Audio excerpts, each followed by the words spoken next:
Very well. And tonight, I want to develop a quote, and I should claim its copyright, that in years to come, it must be attributed to this son of Banana Hill Village and an altar boy emeritus, that politics is for the head, not for the heart. End of quote. And our Kenyan political environment is a rich ground for relevant examples. I can even cite relevant videos and photographs to demonstrate that taking politics to the heart is the height of folly. It is not only undesirable, but it is also a total waste of time, energy, and emotions. Let me begin with the very latest example. You see, a fortnight ago, Kiminini Member of Parliament Didymus Barasa was roughed up in Kibra by a rowdy youth said to have been commandeered by his Dagoretti North colleague, or do I say colleague, Simba Arati, in that shameful altercation that portrayed the intolerant side of our political habits. Didymus lost his trademark red cap. He was actually stripped of the cap. What followed was a war of words with the Jubilee faction allied to Deputy President William Ruto, accusing the ODM team of using violence and intimidation. The ODM brigade, on the other hand, accused Jubilee of using money to buy political support and sway the outcome of the vote. Of course, supporters from both teams invested heavily in the emotional face-off that followed, particularly on social media. Harsh words were exchanged, anger boiled over, and generally, it was an ugly situation. But guess what? Arati and Didymus have made up.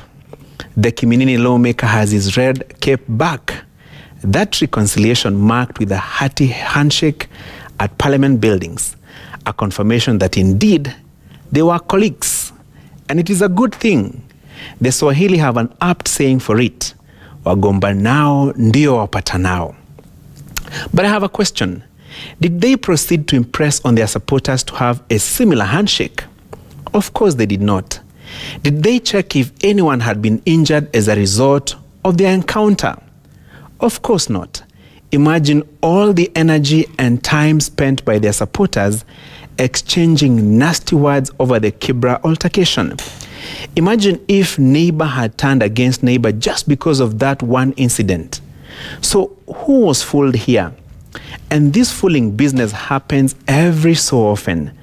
Actually, in the Kenyan political setup, it's a 5-year ritual. Before President Uhuru Kenyatta and ODM boss Raila Odinga shook hands at the steps of Harambee House on March 9th last year, their supporters could not see eye to eye as a result of the viciously contested 2017 presidential race. Odinga termed Kenyatta a computer-generated president, while Kenyatta termed Odinga a master of violence and a mogoroki, or a madman. Their supporters had no kind words for each other, online and offline. But the handshake seemed to have instantly transformed the hate, anger, and disgust to love, brotherhood, and peace. Or has it? The handshake is 20 months old now. But how many times have you heard the president and the ODM leader talk about the tens of youths who were felled by police bullets during the riots? Do you hear them talk about baby Pendo or baby Mutinda? What became of the young men who are maimed and are no longer able to provide for their families? What about the businesses that suffered massive losses as a result of the riots in Nairobi and other towns? Of course, their plight is no longer important. The country moved on, or shall we say the masters moved on. And herein lies the lesson. Politicians don't care about you. They don't.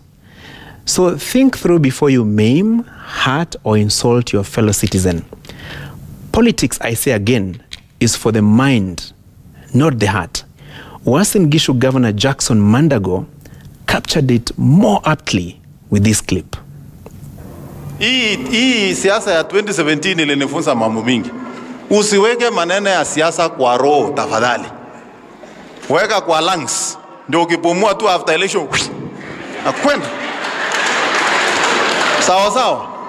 Kwa sababu kama kuna mtu anafaa kuhangaika na kukasirika ni mimi. Imagine tumepiga kura ya rais, tukashinda free. Kotini ikasema turudie. Nikasunguka kaunti 19 kuombea Uhuru kura. Na ule mtu ametuangaisha hapa ni Raila. Handshake ikafika nani? Raila sasa ndio wako bedroom state house. Sasa wewe bado unajiweka pressure ya siasa ya nini? Hii siasa wachana nayo. Hata mimi nimeinua mkono. Upepo ikielekea huko chini, wacha iende. Ikirudi kuelekea huko juu, wacha iende. Ikienda north, wacha iende. Ikienda south, wacha. Ikirudi ikupate wewe ukiendelea na kazi yako. Ama namna gani? I have nothing useful to add. That's my punchline.